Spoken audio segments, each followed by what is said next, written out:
શ્રાવણ માસના છેલ્લા સોમવારે અંબાજી પાસે આવેલ કોટેશ્વર મહાદેવ મંદિરમાં તસ્કરો 21 લાખનું થાળું ચોરી કરી ગયા. સમગ્ર ઘટના સીસીટીવીમાં કેદ. ડોગ સ્ક્વોડ દ્વારા તપાસ હાથ ધરાઈ હતી.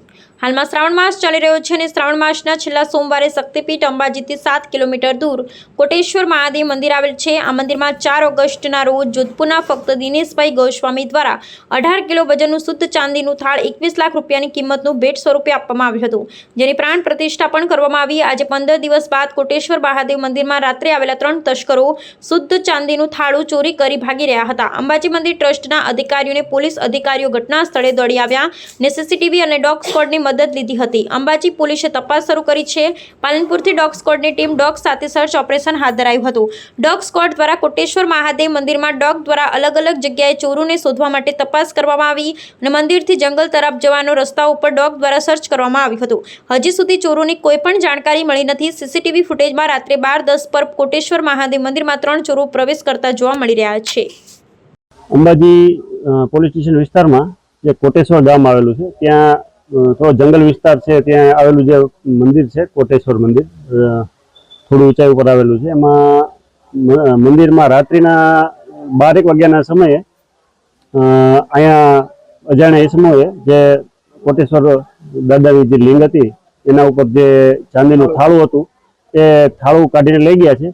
અહીંયા સિક્યુરિટી ગાર્ડ પણ હતી GISFની, પરંતુ ગાર્ડ થોડી દૂર બેસેલી હતી.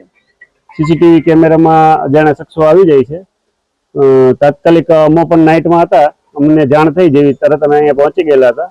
તાત્કાલિક ફરિયાદ દાખલ કરી અને સવાર સુધી અલગ અલગ ટીમો પાડી તમામ દિશાઓમાં શોધખોળ ચાલુ કરેલી. સવારમાં ડોગ આવી જતા જે દિશા તરફ ડોગે સૂચન કર્યું એ બાજુ જંગલ વિસ્તારમાં ગયેલ હોય એવું જણાય છે.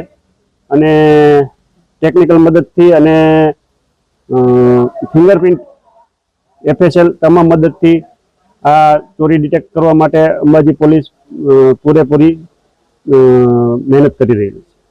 કોટેશ્વર પૂજારી વિષ્ણુભાઈ જોશી.